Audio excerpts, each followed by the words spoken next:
Sagarmatha television, तपाईको तेस्रो आँखा। नमस्कार अनि हार्दिक स्वागत छ दर्शकगण। यो प्रतिनिधि सभा पुनर्स्थापना पछिको अबको बाटो के हुन्छ भन्ने सन्दर्भमा यो विशेष कार्यक्रममा म भूपाल लुइटेल। 2 महिनाको बहस पछाडि प्रतिनिधि सभालाई पुनर्स्थापना गर्ने सर्वोच्च अदालतले आदेश दिएको छ र 13 दिनभित्र प्रतिनिधि सभाको अधिवेशन बोलाउन सरकारको नाममा र राष्ट्रपतिका नाममा निर्देशनात्मक आदेश दिएको छ। यस पछाडिको अबको सरकारका विकल्प के छन् र अर्को पक्षका विकल्पहरू के छन्, हाउस कसरी अगाडि बढ्छ र अबको कानुनी उपचार या बाटाका विषय के छन्, यो बीचमा भएका नियुक्तिहरूका विषय के हुन्छन् आदि इत्यादि समेत विषयलाई जोडेर हामी वरिष्ठ अधिवक्ता दिनेश त्रिपाठीसँग सुरुवात कुराकानी गर्दैछौँ। उहाँ यति बेला उहाँ हाम्रो स्टुडियोमा हुनुहुन्छ। म उहाँलाई सर्वप्रथम स्वागत गर्छु। स्वागत छ यहाँलाई। धन्यवाद। आराम हुनुहुन्छ? हजुर। मानिसहरू दीपावली मनाइरहेछन्, प्रतिनिधि सभा पुनर्स्थापना भएपछि यो जरुरी हो? अब होइन, यो त अब संविधान करिब ध्वस्त पारिएको थियो, संविधानलाई छिया र छतविच्छेद पारिएको थियो र अब यो सर्वोच्च अदालतको हिस्टोरिक जजमेन्टले अब संविधान एउटा ट्र्याकमा आएको छ र एउटा कुरा के स्थापित भएको छ भने अब यो हाम्रो संविधान चाहिँ अब सुरक्षित छ। अब चाहिँ के छ भने कुनै पनि तानाशाहले अधिनायकले यसलाई डिरेल गर्न सक्दैन र सर्वोच्च अदालतले आफ्नो एउटा ऐतिहासिक दायित्व पुरा गरेको छ र साँच्चीकै सर्वोच्च अदालतले अब संविधानको सर्वोच्चतालाई स्थापित गरेको छ र सर्वोच्च अदालतले आफ्नो पनि सर्वोच्चता स्थापित गरेको छ र सर्वोच्च अदालतले के स्थापित गरेको छ भने संविधान र कानुनको अन्तिम व्याख्याता सर्वोच्च अदालत हो। सर्वोच्च अदालत संविधानको कस्टोडियन हो र राज्यका कुनै पनि निकायले पदाधिकारीले यदि गैर संवैधानिक कार्य गर्दछ, अनकन्स्टिट्युसनल एक्ट गर्दछ भने सर्वोच्च अदालत is there, supreme court is there to correct it. तर त्यसमाथि हजुर न्यायालय विचलित भयो, न्यायालय बिक्यो सम्मका अर्थ आरोप त विचलित भयो, त्यसप्रतिको विश्वास गिर्दै गयो भनेर प्रश्न यो प्रतिनिधि सभा विघटन विरुद्धको मुद्दा पुस 6 मा पर्यो, त्यस लगत्तै पनि कन्टिन्यू जारी रहे। त्यसको विश्वासमाथि विश्वास धमिल्याउने कोसिस भयो। अन्ततः अदालतले त विश्वास डगमगाउन दिएन, विश्वास गुमो भनिएको थियो नि। हो, एक्ज्याक्टली। जस्तो मलाई पनि, म यो मुद्दाको वकिल हुँ, रिट निवेदक हुँ, मलाई सबैले के भन्थ्यो भने होइन यो त सेटिङ छ, तपाईले बेकार दुःख पाउनुभयो, यो केही पनि हुनेवाला छैन, ओलीले सबै सेटिङ मिलाएर गरेको छ भनेर भन्थे। मैले डे 1 देखि मेरो चाहिँ दृढ विश्वास थियो कि अदालतले पुनर्स्थापना गर्छ, किनभने अदालतले आफ्नो धर्मको निर्वाह गर्छ, अदालतले आफ्नो विश्वसनीयता कायम गर्छ र संविधानको अक्षर र भावना भन्दा पर गएर अदालतले निर्णय गर्दैन। किनभने यो अदालत हो नि, आखिर अदालत एउटा चाहिँ कन्स्टिट्युसनल एउटा हाई पावर कोर्ट हो नि, यो त एउटा कन्स्टिट्युसनल बेन्च हो र संविधानले यत्रो पावर यो अदालतले दिएको छ र अदालतले आफ्नो संवैधानिक भूमिकालाई चाहिँ निर्वाह गर्नेछ र मैले त्यसकारण पनि म एउटा कन्फिडेन्टका साथ मैले चाहिँ अदालतमा म उभिएको थिएँ, कन्फिडेन्टली मैले बहस गरेको थिएँ र वास्तवमा के छ भने यो संविधानको अक्षर र शब्द र भावना, लेटर एन्ड स्पिरिटले कहीँ पनि प्रधानमन्त्रीलाई विघटनको अधिकार दिएको थिएन र प्रधानमन्त्रीले आफूसँग हुँदैन भएको अधिकारलाई चाहिँ के छ भने उहाँले प्रयोग गर्नुभयो। त्यो त हो। त्यसकारणको अर्थ के लाग्यो? तर छारष्ट समाचारहरू कसरी आयो भने तर अब न्यायालय माथि प्रश्न उठाउने गरेका समाचार छारष्ट भयो नि त। यसमा एउटा के भइदियो भने मानिसहरूको चाहिँ के छ भने स्टेटको जुन मेकानिजम छ, एउटा डिफिसिट अफ ट्रस्टको चाहिँ वातावरण छ। राज्यले गरेका क्रियाकलाप अब चाहिँ कार्यपालिकीय निकाय यति अविश्वसनीय छ कि आम मान्छेले बुझ्दाखेरि के बुझ्छ भने होइन अब राज्य भनेको यही त हो नि, कार्यपालिका नै राज्य हो, यसले यस्तो काम गरिरहेको छ। राज्य र अदालतसँग त सेना पनि छैन, तरबार पनि छैन, बजेट पनि छैन, पर्स पनि छैन भने अब अदालतले के त्यसलाई चाहिँ धान्न सक्ला भन्ने चाहिँ आम बुझाइ, आम पर्सेप्सन चाहिँ त्यो थियो। तर एउटा कुरा के छ भने यो तमाम प्रतिकूलताका बावजुद पनि अदालतले एउटा आफ्नो भूमिका चाहिँ निर्वाह गर्दै आएको छ र एउटा कुरा के छ भने जस्तो प्रधानमन्त्रीले पनि चाहिँ अदालतलाई आउट अफ वे गएर उहाँले धम्काउने काम गर्नुभयो, धम्की दिनुभयो, अदालतलाई ठुलो त्रासमा पार्ने कोसिस गर्नुभयो र उहाँले भन्नुभयो ल अब चाहिँ के छ भने संविधानले प्रधानमन्त्रीलाई यो अधिकार दिएको छ, त्यसकारण अदालतले केही पनि गर्दैन भनेर उहाँको त्यसरी बोल्दै आउनुभएको थियो। त्यसकारण के छ भने अदालतले वास्तवमा यो कुरालाई गम्भीरतापूर्वक लियो र अदालतले साँच्चीकै कोर्टले चाहिँ के छ भने अब चाहिँ यसले आफूलाई एउटा विश्वसनीय एउटा क्रेडिबल इन्स्टिट्युसनको रूपमा चाहिँ अदालतले आफूलाई स्थापित गर्यो। यसले न्याय डगमगाउन दिएन, धर्मको निर्वाह गर्यो। अदालतप्रतिको आस्था र विश्वास अब झन् बढ्यो नि त। अब बढ्यो, अदालतको सम्मान पनि बढ्यो र संविधानको प्रतिका पनि एउटा सम्मान बढ्यो। अब संविधान चाहिँ के छ भने सुरक्षित छ। अब चाहिँ यो संविधान चाहिँ सेफ छ, किनभने संविधानलाई त पुरै डिरेल गरिएको हो नि। तर अदालतले चाहिँ के छ भने अदालतको हिस्टोरिक जजमेन्टले यसलाई एउटा ट्र्याकमा ल्याएको छ। अब यो फैसला आउँदै गर्दा के देखियो भन्दा हजुर अदालत परिसर हुँदी मूलमूल ठाउँ जहाँ अलिक महत्त्वपूर्ण ठाउँ छन्, सुरक्षा सतर्कता एकदम हाई अलर्ट त्यो अवस्थामा देखियो। हजुर यसको सङ्केत के गडबड हुन सक्दैछ भन्ने हो त्यो लाग्छ। होइन, एउटा अदालतले एउटा यो केसमा चाहिँ यो के हो एउटा कुरा गर्नु, यो अदालतले यो पटक चाहिँ बडो स्मार्टली पनि काम गर्यो। स्मार्टली के काम गर्यो भने सामान्यतया के हुन्छ भने अहिले प्रधान न्यायाधीशसँग भेटघाटको विषय हो होइन, त्योभन्दा पनि त्यो म अर्को प्रसङ्गमा कुरा गर्दै थिएँ।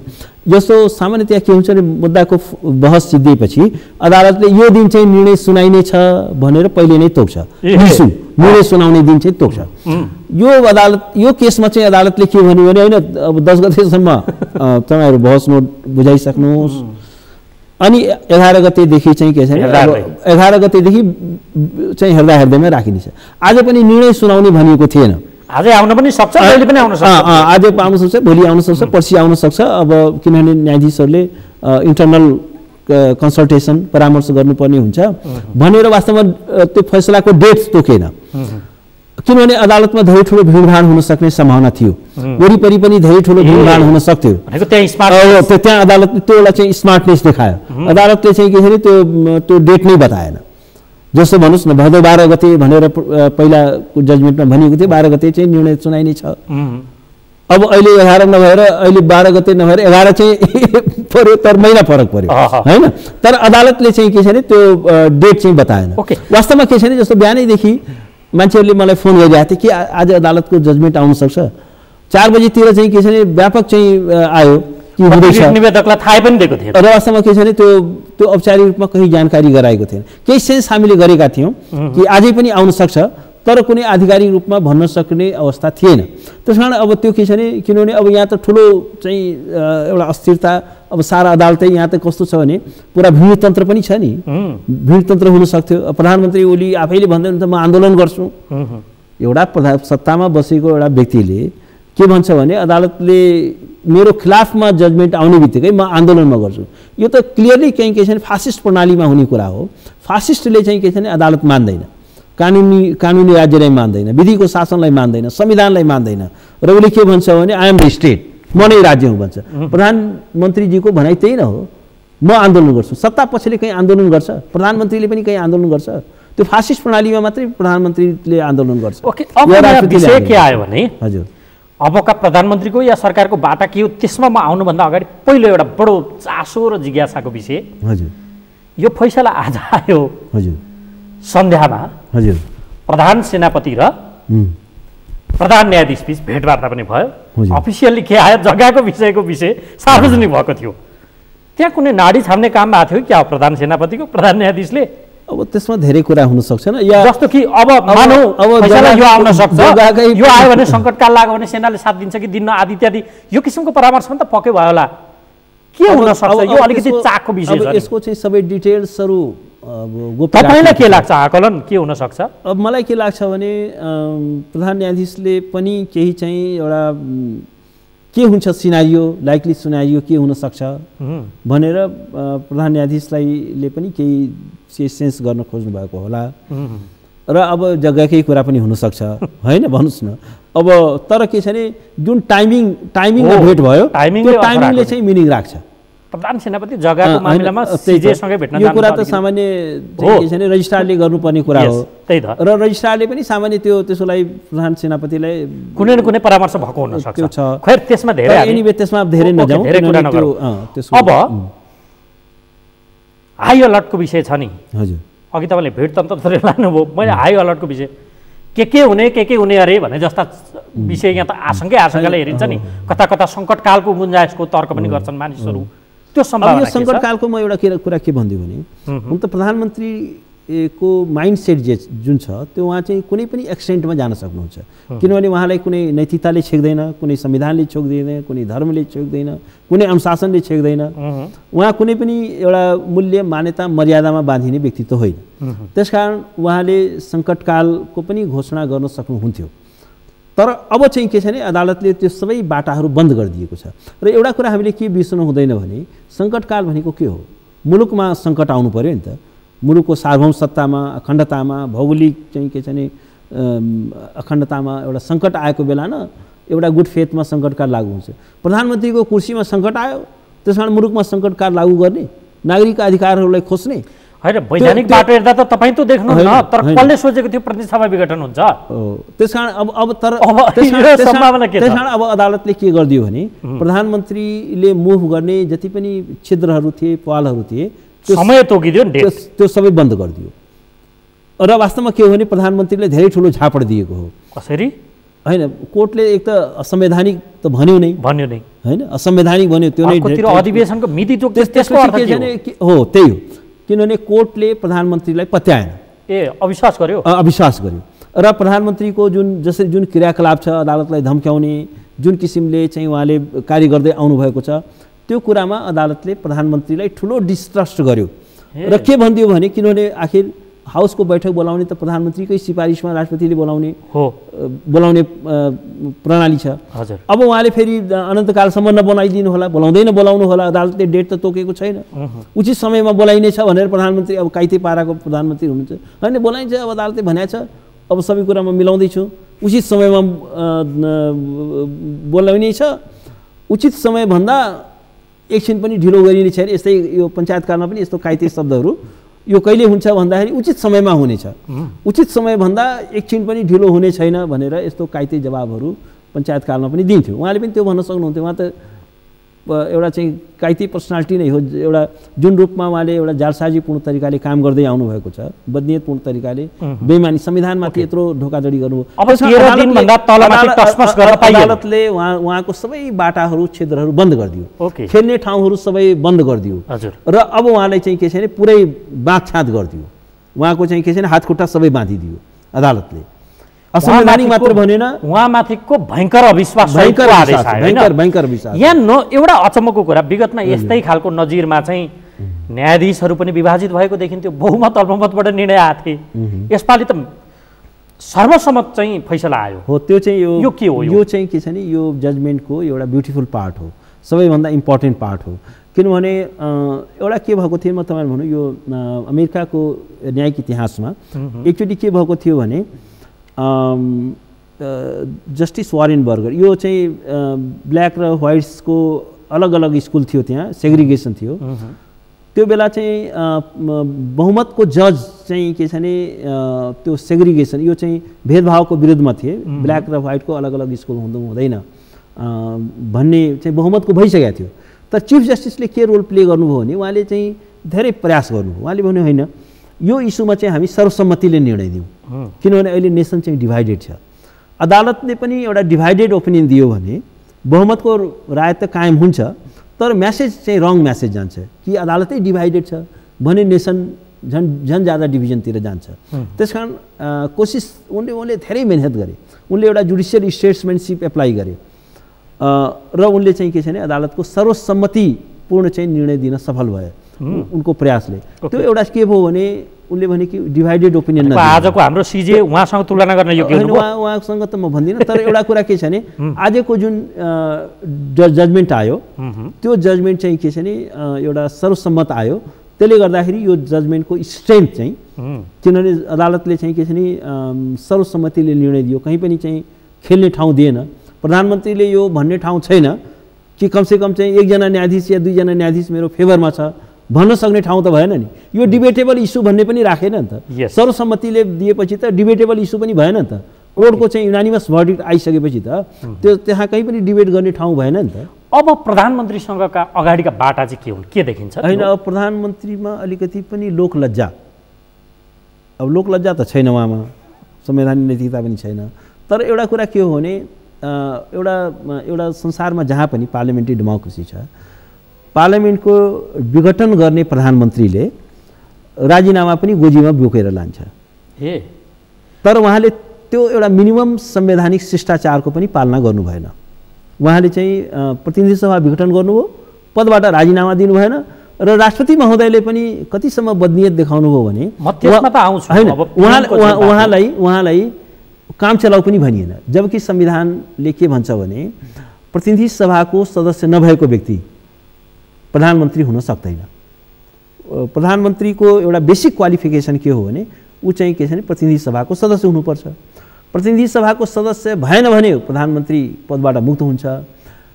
खाली के छ भने अर्को व्यवस्था नहुन्जेलसम्मका लागि, अर्को मन्त्री परिषद गठन नभएसम्मका लागि सोही चाहिँ मन्त्री परिषदले काम गर्नेछ भनेछ। अर्थात् काम चलाउ मात्रै हुन सक्छ, फुल फ्लेज प्रधानमन्त्री हुन सक्दैन। त्यसकारण के छ भने अब उहाँ त के छ भने अब त हाउस त पुनर्स्थापना भयो, त्यसकारण उहाँले पहिलो डिक्लेयर भयो नि हाउस त पुनर्स्थापना 13 दिनमा त चल्छ नै, 13 दिनमा त बोलाउनै पर्ने बाध्यता भइसक्यो। हाउस त बोलाउनु भएन भने भन्ने प्रश्न पनि त हुन सक्छ, के हुन्छ? होइन त्यो त सम्भव छैन। अब सम्भव नभएकै कुरा प्रतिसभा विघटन भएको थियो, पुनर्स्थापना भयो। मलाई के लाग्छ यसमा तपाईको जवाफ के? यो एउटा के छ मानु भएन, होइन यस्तो छ, अब जनताले अब हिसाब किताब गर्छ हैन।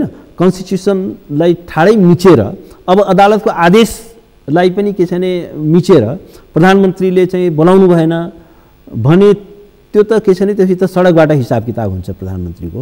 प्रधानमन्त्री त सडकबाट फ्याँकिनुहुन्छ। अबको प्रक्रिया भनेको चाहिँ प्रधानमन्त्रीले मन्त्री परिषदले संसद अधिवेशन बोलाउनका लागि राष्ट्रपतिलाई सिफारिस गर्ने र राष्ट्रपतिले आह्वान गर्ने प्रक्रिया त हाम्रो त्यही हो, संवैधानिक प्रक्रिया त त्यही हुने हो। त्यही भएन भने चाहिँ के हुन्छ? मेरो प्रश्न यो हैन, यहाँ त जे हुँदैन भनेको त्यही भइरहेछ नि त हामी कहाँ त, त्यही भएर यो प्रश्न के हुन्छ कृपया? हैन त्यो अब चाहिँ प्रधानमन्त्रीलाई भाग्ने उम्कने बाटो छैन, छँदै छैन। उहाँको चाहिँ सबै ढोकाहरू सबै झ्यालहरू बन्द भइसकेको छ।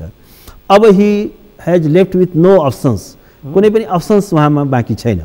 त्यसकारण के छ भने अब उहाँले चाहिँ के छ भने उहाँको त राजनीति त सिद्धिसक्यो, तर पनि के छ भने एउटा सामान्य एउटा नागरिकको रूपमा बाँच्नको लागि पनि उहाँले एउटा अदालतले यत्रो आदेश गर्दा पनि त्यो अदालतको आदेशै हाइजेक गर्नुभयो भने उहाँको हालत के होला हैन। त्यसकारण अब उहाँको चाहिँ अप्सन्स छैन। आखिर मुलुकमा सङ्कटकाल पनि हुन्न। एउटा कुरा म तपाईँले भनौँ, आखिर प्रधानमन्त्रीलाई पनि त आखिर के छ भने होल सुरक्षा निकायले पनि त ब्याक गर्नु पर्यो नि त हैन। ब्याकअप छैन, ब्याकअप त सिद्धिसक्यो, ब्याकअप कहाँबाट हुन्छ हैन। त्यसकारण के छ भने अब प्रधानमन्त्रीलाई त्यो भनेको कु हो जस्तो भन्नुहोस् न, म तपाईँले भनौँ प्रधानमन्त्रीले कोर्टले आदेश गर्दा पनि बैठक नबोलाउनु भनेको चाहिँ के हो भने त्यो कु हो। त्यो अवस्थामा के हुन्छ? त्यो होइन, त्यो कु हो। अब कुलाई चाहिँ के छ भने मिलिट्रीले कि त ब्याक गर्नु पर्यो हैन, भएको खण्डमा हुन सक्ने वो। तर त्यसकारण के छ मिलिट्री, हाम्रो सेना त म्यानमारको जस्तो सेना होइन, हाम्रो म्यानमारको सेना होइन, हाम्रो पोलिटिकल आर्मी होइन। हाम्रो आर्मी चाहिँ के छ भने यसको चाहिँ एकदमै हाई ट्रेडिसन छ। यो चाहिँ के छ भने एउटा लोकतान्त्रिक ट्रेडिसन छ र जहिले पनि सिभिलियन गभर्मेन्टलाई सल्युट गर्दै आएको आर्मी हो र यसले अनकन्स्टिट्युसनल कुरामा चाहिँ कोलाबोरेट गर्दैन। प्रधानमन्त्रीलाई चाहिँ के छ भने त्यसकारण के छ भने सेनाले साथ नदिकन उहाँको सङ्कटकाल लागू पनि हुन सक्दैन, उहाँले संविधानमाथि कु पनि गर्न सक्नुहुन्न, हस्तक्षेप गर्न सक्नुहुन्न। किनभने नेपालको मिलिट्री चाहिँ के छ भने त्यो राजनीतिक महत्त्वाकांक्षा भएको मिलिट्री होइन र मिलिट्रीले ब्याक नगरिकन उहाँको यो किन अनकन्स्टिट्युसनल कामलाई कि त मिलिट्रीले नै आउट अफ यो गएर त्यसलाई ब्याक गर्नु पर्यो, होइन भने राजा ज्ञानेन्द्रले त गद्दी छोड्नु पर्यो। एउटै कारणले किनभने मिलिट्रीले ब्याक गरेन, मिलिट्रीले भनिदियो हामी केही पनि गर्न सक्दैनौँ। अब पिपुलको भर्डिक्ट त्यही हो। त्यसो भए अब प्रधानमन्त्रीसँगका अप्सन के? उहाँलाई त यो पुस 5 को प्रकरण आउनुको पृष्ठभूमि हेऱ्यो भने अविश्वासको प्रस्तावको तरबार थियो, त्यो त अब खोल्ने औपचारिक ढोकै खुला भयो। त्यो त खुला भयो भनेको उहाँ त्यतिन्जेलसम्म बसेर अविश्वासको प्रस्ताव मार्फत बहिर्गमित हुने, त्योभन्दा अगाडि राजीनामा दिने वा त अविश्वासको प्रस्ताव फेस गर्नका लागि आफ्नो पक्षमा सङ्ख्या पुर्याउने उहाँको अबको अप्सन होइन। मेरो विचारमा उहाँले चाहिँ रिजिग्नेसन गर्नुपर्छ र उहाँले सबभन्दा बेटर अप्सन, सबभन्दा बेटर अप्सन हो राजीनामा। र उहाँले भन्नुपर्छ अब म प्राइम मिनिस्टरको लागि म अब चाहिँ कन्टेस्ट अहिले के छैन गर्दिनँ भन्नुपर्छ। अब भएन भने पार्लियामेन्टले, अब पार्लियामेन्ट त रेस्टोर भइ नै हाल्यो। अब सबै कुरा चाहिँ के छ भने पार्लियामेन्टको प्रेरोगेटिभमा प्रधानमन्त्री कसलाई बनाउने भएको, parliament has every power to make and make the government. प्रधानमन्त्रीलाई हटाउने, राख्ने, कसलाई बनाउने, के गर्ने, यो चाहिँ के छ भने त्यो अधिकार पार्लियामेन्टसँग सुरक्षित छ। पार्लियामेन्ट र संविधानको धारा 100 ले प्रधानमन्त्रीको विश्वास, हाउसको विश्वास बिना कुनै पनि व्यक्ति चाहिँ के छ भने पावरमा रहन सक्दैन, प्रधानमन्त्री रहन सक्दैन। त्यसकारण के छ भने हाउसले अविश्वास गर्ने बित्तिकै अब उहाँ त्यसै पनि घर जानु फर्किनु पर्यो। त्यस कारण के छ भने अब प्रतिनिधि सभा बहाल भइसकेको छ। अब यसले चाहिँ के छ भने आफ्नो यो आफ्नो पक्षमा विश्वास बनाउने अप्सन पनि त छ नि होइन, त्यो पनि अप्सन त हो नि होइन। मलाई लाग्छ कांग्रेसले साथ दियो वा उहाँको पक्षमा सांसद पुर्याउनु भयो भने त बहुमत 51% पुर्याउनु भयो भने त मलाई लाग्छ यति ज्यादा उहाँले आफ्नो क्रेडिबिलिटी लुज गरिसक्नु भयो कि तपाईको सजेसन त मलाई के लाग्छ भने कुनै पनि राजनीतिक दलले यदि प्रधानमन्त्रीलाई फेरि केपी शर्मा ओलीलाई ब्याक गर्छ भने त्यसले चाहिँ आफ्नो सम्पूर्ण राजनीतिक विश्वसनीयता चाहिँ गुमाउँछ, ऊ पनि डिस्क्रेडिटेड हुन्छ। मलाई लाग्छ त्यो पोलिटिकली धेरै कस्टली हुन्छ। कुनै पनि राजनीतिक दलले गुटले व्यक्तिले यदि केपी शर्मा ओलीलाई फेरि काँध थाप्छ भने त्यो राजनीतिक रूपमा चाहिँ के छ भने उसको लागि धेरै भारी हुन्छ, धेरै कस्टली हुन्छ। त्यति राजनीतिक ठुलो राजनीतिक मूर्खता र आत्महत्या चाहिँ कसैले नगर्ला, विश्वास गरौँ। ओके, अब यो राष्ट्रपतिलाई सेरेमोनियल भनियो होइन, यहाँ पढो पावरलेस भनिन्थ्यो नि त, यो बेला त पावर पनि देखियो। ट्युबलाइट तपाईँ एक खालको कोडाइट भाषा त पनि प्रयोग गर्नुहुन्थ्यो। राष्ट्रपति त त्यो पावरलेस नै भने पनि पावरमै रहेछ नि त होइन, पावरमै हुँदो रहेछ, कुनै न कुनै रूपमा त्यो त पुग्दो नै रहेछ होइन। अब अर्थ लाग्ने यहाँ के कसरी जजमेन्ट गर्ने राष्ट्रपति होइन, राष्ट्रपतिको के हो भने राष्ट्रपति चाहिँ वास्तवमा कार्यकारी अधिकार दिएको छैन होइन, तर राष्ट्रपति पनि एउटा कार्यकारिणीको एउटा पार्ट हो। कार्यकारीको अधिकारलाई रुजु गरिदिने निकाय भएकोले होइन हो, कार्यकारिणीको यो एउटा पार्ट नै हो डिरेक्टली इन्डिरेक्टली। र वास्तवमा के हो भने यो संविधानले फेरि क्लियरली एउटा कुरा के भनेको छ भने संविधानको पालनकर्ता संरक्षणकर्ता भनेर भनेको छ, a kind of custodian of the constitution भनेको छ। राष्ट्रपतिले चाहिँ के छ भने आउट अफ वे गएर प्रधानमन्त्री आफ्नो निर्णय लागू गर्दैन, कार्यकारिणी अधिकारको प्रयोग गर्दैन राष्ट्रपतिले। राष्ट्रपतिले वास्तवमा प्रधानमन्त्रीले गरेका कामहरू यदि संविधान सम्मत छ भने त्यो अप्सन छ होइन, संविधान सम्मत छ या छैन भनेर होइन त्यो त जज गर्न सक्छ, त्यो गर्न सक्छ। किनभने संविधानको संरक्षक त भनेको छ नि।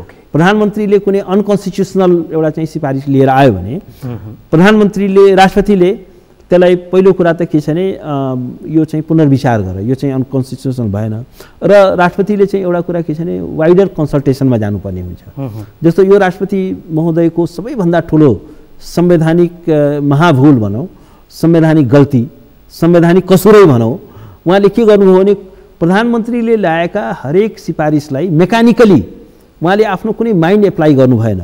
जस्तो इन्डियन सुप्रिम कोर्टले एउटा केसहरूमा भन्यो कि राष्ट्रपतिले चाहिँ के छ भने मेकानिकल एक्सर्साइज अफ पावर हुन सक्दैन डेमोक्रेसीमा, त्यसको त्यो कन्स्टिट्युसनल छ कि छैन भन्ने कुरा त विचार गर्छ नि। जस्तो भन्नुहोस् न, एउटा प्रधानमन्त्रीले या मन्त्री परिषदले अब कुनै भारतीय या कुनै विदेशी नागरिकलाई उहाँले मन्त्री बनाइदिनु भयो, कुनै चाहिँ के छ भने आयोगको अध्यक्ष बनाइदिनु भयो, अनि त्यो पनि होइन अब प्रधानमन्त्रीले सिफारिस गरिहाल्नु हो अनि मैले चाहिँ के छ भने अनुमोदन गर्नुपर्छ भन्ने होइन नि। प्रेसिडेन्ट भनेको त रबर स्ट्याम्प हो, जे आउँछ त्यसलाई अनुमोदन गर्ने, आफ्नै लास्टलाई सही छाप गराउ भन्दा पनि गर्नु पर्यो।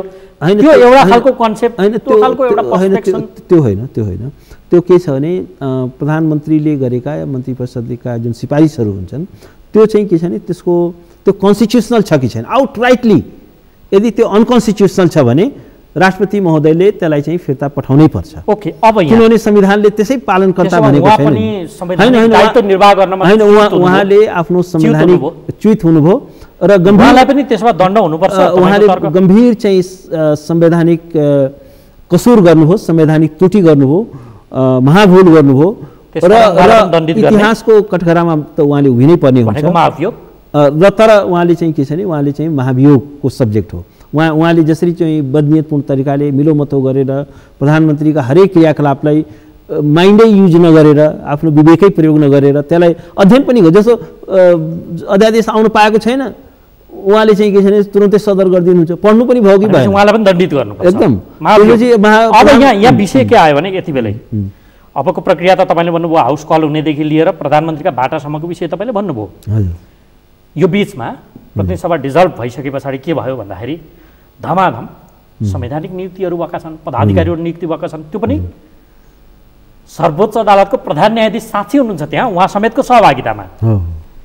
यी विषय के हुन्छन्? यहाँ प्रधान न्यायाधीशको नैतिकताको विषय पनि जोडिएला फेरि होइन, यहाँ के हुन्छ अब यो बताउनुहोस् त, यिनीहरू चाहिँ के हुन्छ? अब एउटा कुरा के हो भने तिनीहरूले त कामै गर्न थालिसकेका छन्। होइन, एउटा के छ भने जस्तो जुन अध्यादेश आयो त्यो अध्यादेश चाहिँ के छ भने नाङ्गो आँखाले हेर्दाखेरि पनि प्राइमा फेसी रूपमा हेर्दाखेरि पनि त्यो अनकन्स्टिट्युसनल छ। संविधानको धारा 284ले संवैधानिक परिषदको परिकल्पना गर्यो 6 सदस्यीय, र अब त्यो एउटा त्यसको कलेक्टिभ एउटा निर्णयको प्रणालीलाई संविधानले चाहिँ विश्वास गर्यो। यो 6 जनाको सामूहिक निर्णयबाट संवैधानिक आयोगका अध्यक्ष, पदाधिकारीहरू, सदस्यहरू नियुक्त हुने भनेर संविधानले परिकल्पना गर्यो। अब उहाँले अध्यादेश के ल्याउनु भयो? होइन, बहुमतद्वारा पनि हुन सक्ने भयो, 3 जना बसे पनि हुन सक्ने भयो भन्दाखेरि अध्यादेशद्वारा संविधानलाई संशोधन गरियो।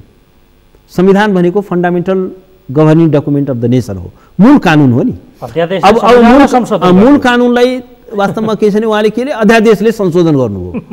र त्यसपछि कतिसम्म बदनियत भयो भने त्यही दिन चाहिँ के छ भने संवैधानिक परिषद सम्बन्धी जुन कार्यविधि सम्बन्धी जुन ऐन छ त्यो ऐनलाई टेकेर बैठक बोलाइयो। त्यसपछि त्यहाँ चाहिँ कोरम नपुगेपछि तुरन्तै अध्यादेश ल्याइयो। त्यो अध्यादेश राजपत्रमा पनि छापिएन र तत्काल, किनभने 48 घण्टाको प्रावधान छ नि, त्यो 48 घण्टा पनि पर्खिएन, इमिडिएट त्यसको बैठक बोलाइयो। बैठक बोलाएर चाहिँ के भन्यो भने बैठक त बोलाइयो तर आज के पनि निर्णय भएको छैन भनेर राष्ट्रलाई ढाँटियो। त्यो एउटा गम्भीर जालसाजी र धोखाधडी हो राष्ट्रमाथि। राष्ट्रलाई अँध्यारोमा राखियो, डार्कमा राखियो, सूचनाको अधिकारबाट वञ्चित गरियो र वास्तवमा भन्यो भने यो एउटा गम्भीर संवैधानिक अपराध हो त्यो। र त्यसपछि प्रतिनिधि सभाले विघटन गरियो। प्रतिनिधि सभा विघटन भएपछि सोही दिन चाहिँ के छ भने त्यो नामहरू विघटन भइसकेपछि ती नामहरू चाहिँ सचिवालयमा पठाइयो, संसदको सुनवाईको लागि, अनुमोदनको लागि। पहिलो कुरा त के छ भने सुनवाई समिति हाउस डिजल्भ भएपछि त्यस अन्तर्गतका सबै समितिहरू स्वतः डिजल्भ हुन्छन् भनेपछि त्यो समिति पनि डिजल्भ भयो। सुनवाई समिति अस्तित्वमा छैन, त्यो मृत भइसक्यो। त्यो मृत भएको निकायले कहाँबाट पत्र बुझ्नु? अनि त्यो कृत्य र जालसाजी मात्रै भयो, कृत्य र जालसाजी हो। यो हिस्ट्री छ। अब के हुन्छन् तिमीहरू प्रश्न? त्यसपछि त्यो होइन, त्यो त बदर हुन्छ, त्यो त अनकन्स्टिट्युसनल हो। कामै गरिसके त उनीहरूले होइन, काम गरे पनि त के भयो? गैर कानुनी कामले चाहिँ संवैधानिक मान्यता पाउँछ त? पाउँदैन नि, त्यो त पाउँदै त्यो त त्यो आउटराइटली नै गर्न थालिसकेकाले अब त्यसलाई भनेर छुट दिने सम्भावना हुन्न र फेरि त्यहाँ प्रधान न्यायाधीश पनि सहभागी अलिकति सर्वोच्च अदालतको पनि गम्भीर कहीँ अब अहिले चाहिँ सर्वोच्च अदालत एउटा हिस्टोरिक जजमेन्ट दियो तर अब के छ भने तर सबै केसमा सर्वोच्च अदालतले त्यो गरेको छैन र वास्तवमा के छ भने प्रधान न्यायाधीशले पनि पहिला त उहाँले त होइन प्रधान न्यायाधीशले पनि के गर्नुभयो भने अनकन्स्टिट्युसनल चाहिँ के छ भने अध्यादेशको आधारमा बोलाइएको मिटिङमा चाहिँ के छ भने उहाँ भाग लिनुभयो। त्यो त गम्भीर संवैधानिक गल्ती हो। प्रधान न्यायाधीशले हो, त्यो अनकन्स्टिट्युसनल मिटिङमा उहाँ जान हुँदैन थियो र त्यसपछि उहाँले के पनि गर्नुभयो भने अर्को गम्भीर संवैधानिक गल्ती उहाँले के गर्नुभयो, संवैधानिक कसुरै भनौँ, उहाँले के गर्नुभयो भने त्यो जुन आयुक्तहरू जुन नियुक्त भएका थिए 45 दिन नाघ्यो, त्यस कारण यो स्वतः सदर भयो भनेर सुनवाई भएको अनि त्यसलाई उहाँले शपथ ग्रहण गराउनु हो। त त्यो त गम्भीर संविधान, त्यो त अनकन्स्टिट्युसनल एक्ट हो नि। त्यस कारण के छ भने प्रधान न्यायाधीशको पनि त्यो कुराको लागि त प्रधान न्यायाधीश पनि जिम्मेवार हुनुहुन्छ। त्यस कारण के छ भने त्यो कुराले चाहिँ प्रधान न्यायाधीशले गरे पनि जे गरे पनि अनकन्स्टिट्युसनल एक्ट इज अनकन्स्टिट्युसनल। प्रधान न्यायाधीशले त्यसलाई शपथ ग्रहण गराउँदैमा कानुन र संविधानको व्याख्या गर्ने निकायको प्रमुख उहाँ नबुझिकन त्यहाँ पुग्नुभयो या अब त्यसलाई बदर गराउने सम्भावनाको बारेमा होइन? अब प्रधान वास्तवमा के छ भने प्रधान न्यायाधीशको बारेमा पनि आखिर हामी सबैलाई थाहा छ, उहाँले आफ्ना मान्छेले नियुक्त गराउनु भयो, त्यसमा भाग खोज्नुभयो, उहाँका मान्छे पनि त्यहाँ नियुक्त भए र त्यसपछि उहाँले शपथ ग्रहण गराउनुभयो। त्यो कुराको हदमा त उहाँको चाहिँ के छ भने मिलोमतो देखियो नि त। त्यो त एउटा अनकन्स्टिट्युसनल एक्टको उहाँ पनि एउटा कोलाबोरेटर त हो नि। अब अहिले चाहिँ हाउसलाई प्रधानमन्त्रीको यो कदमलाई बदर गर्ने कुरामा अब अदालत उहाँले यो अदालतले भनौँ कलेक्टिभ डिसिजन हो, प्रधानमन्त्री मात्रै प्रधान न्यायाधीश भन्ने मात्रै हुँदैन। प्रधान न्यायाधीश पनि ऊ पनि 5 जना न्यायाधीश मध्ये 1 भोट मात्रै हो। उनको चाहिँ के छ भने प्रशासनिक निर्णयमा उनको कजलिस तोक्ने यो कुरामा हुन्छ, तर एज अ जज चाहिँ के छ भने सबैको पावर इक्वल हो। अब अहिले चाहिँ के छ भने यो प्रतिनिधि सभा चाहिँ सदर भयो, तर उहाँले गरेका अरू गल्तीहरू, कमजोरीहरू, अरू असंवैधानिक कार्यले त स्वतः संवैधानिक मान्यता पाउने त होइन नि। प्रधान न्यायाधीशले असंवैधानिक कार्य गर्यो भने त्यो असंवैधानिक कार्यले स्वतः संवैधानिक मान्यता पाउने भन्ने हुँदैन। त्यसको लागि त उहाँ पनि होइन, त्यस कारण त्यसलाई रेक्टिफाई अदालतबाट हुनुपर्छ। यो स्वतः यो त वास्तवमा यसलाई त के छ भने पहिलो कुरा त उहाँहरू पनि जो नियुक्त हुनुभएको छ 32 जना जति उहाँले सामूहिक राजीनामा गर्दा सबभन्दा राम्रो हो होइन। अलिकति पनि उहाँहरूमा चाहिँ तपाईँ त्यसमा नै रिट निवेदक हो र त्यसको बारेमा मैले पनि रिट हालेको छु कि यो चाहिँ अनकन्स्टिट्युसनल नियुक्ति हो। मैले दुईटा यो विषयमा दुईटा, एउटा त अध्यादेश पनि असंवैधानिक हो, त्यो अध्यादेशलाई पनि मैले च्यालेन्ज गरेको छु, त्यसको कन्स्टिट्युसनालिटीलाई त्यसलाई पनि बदल गरियोस्। त्यसपछि 45 दिन लागेपछि फेरि नियुक्ति गरियो, त्यो नियुक्तिलाई पनि मैले च्यालेन्ज गरेको छु कि यो स्वतः चाहिँ सुनवाई नै नगरिकन, संसदीय सुनवाईको परीक्षा उत्तीर्ण नगरिकन कुनै पनि व्यक्ति चाहिँ आयुक्त हुन सक्दैन, आयोगको सदस्य वा पदाधिकारी हुन सक्दैन। त्यसलाई पनि च्यालेन्ज गरेको छु, कोर्टले पनि बदल गरिदिन सक्छ। अर्को के छ भने अब यो चाहिँ या यिनीहरू सबैमाथि सामूहिक रूपमा एउटा महाभियोग पनि लागू हुन सक्छ। भनेको इभन त्यो संवैधानिक निकायका पदाधिकारीदेखि लिएर प्रधान न्यायाधीशसम्मलाई, प्रधान न्यायाधीशको बारेमा अहिले कुरा नगरौँ। अब आजै तातै चाहिँ के छ भने अब यत्रो यसले हिस्टोरिक जजमेन्ट कोर्टबाट आएको छ, त्यसमा कमसेकम आजै त्यतातिर नजाउँ। ओके, अब अन्त्यमा है समयलाई पनि मध्यनजर गरेर मैले के गरेँ भने हजुर निर्वाचन तयारी गर, समय नै तोकेर निर्वाचन आयोगलाई पनि सरकारले त फन्दामा पार्दै हेर्नुहोस् अप्ठ्यारोमा पारेको थियो। उसले बोलपत्रै आह्वान गरेर निर्वाचन सामग्री खरिदको प्रक्रिया पनि अघि बढाएको थियो। त्यसको निष्पक्षतामाथि पनि यो बिचमा प्रश्न उठाइए। उसको गतिविधि चाहिँ सरकारको आदेश मान्ने भएकाले गर्नु ठिकै थियो, त्यसले ठिक गर्यो भन्ने कि यो विषय त मुद्दाको विषय थियो, कहाँ अहिले यो चाहिँ त्यो गर्नु थियो र उसले त विवेक पुर्याएर होल्ड गर्नु पर्थ्यो होइन। वास्तवमा के भन्ने अन्तिम प्रश्न, यो निर्वाचन आयोगको चाहिँ गम्भीर बदनीयत छ। निर्वाचन आयोग पनि चाहिँ के छ भने आफूलाई एउटा सत्तारूढ दलको मातहतको निकायको रूपमा प्रस्तुत गर्यो। यो चाहिँ एउटा दुर्भाग्यपूर्ण हो। वास्तवमा के छ भने यो कन्स्टिट्युसनल कमिसन भनेको त्यसैले इन्डिपेन्डेन्ट हुन्छ, यो हाई पावर कमिसन्सहरू हुन्। यसले सत्तारूढ दल होस् या सबैलाई, स्टेटका सबै मेकानिजमलाई एउटा जवाबदेही बनाउँछ, निर्वाचनलाई स्वच्छ बनाउने, धाँधीरहित बनाउने त्यो एउटा भूमिका निर्वाह गर्छ।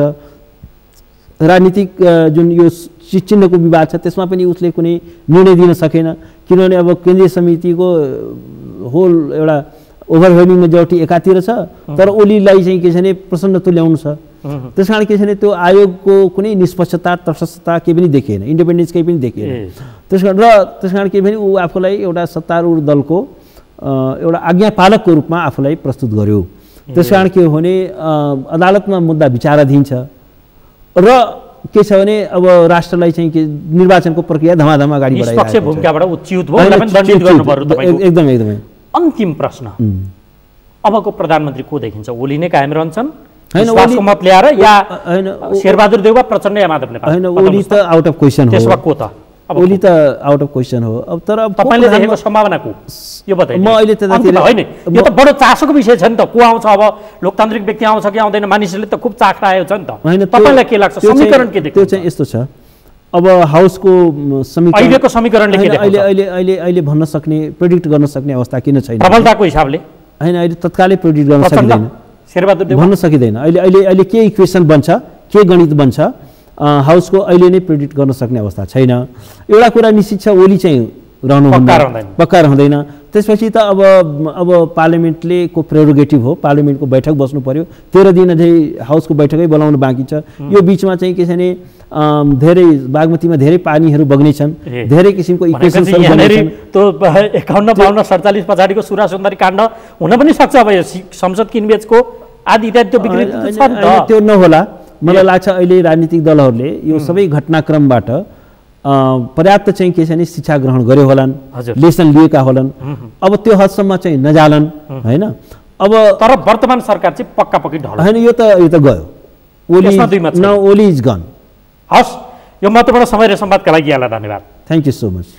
आदरणीय दर्शकहरू, कार्यक्रमको निर्धारित समय सकिएको छ। प्रतिनिधि सभा पुनर्स्थापनाका लागि सर्वोच्च अदालतले फैसला गरेसँगै अबको राजनीतिक बाटो के हो, देशको बाटो के हो, केपी शर्मा ओलीका विकल्पहरू के हुन् भन्ने सन्दर्भलाई केन्द्रित गरेर वरिष्ठ अधिवक्ता दिनेश त्रिपाठीसँग संवाद गऱ्यौँ। हामीलाई यो विशेष प्रस्तुतिबाट बिदा दिनुहोस्। नमस्कार।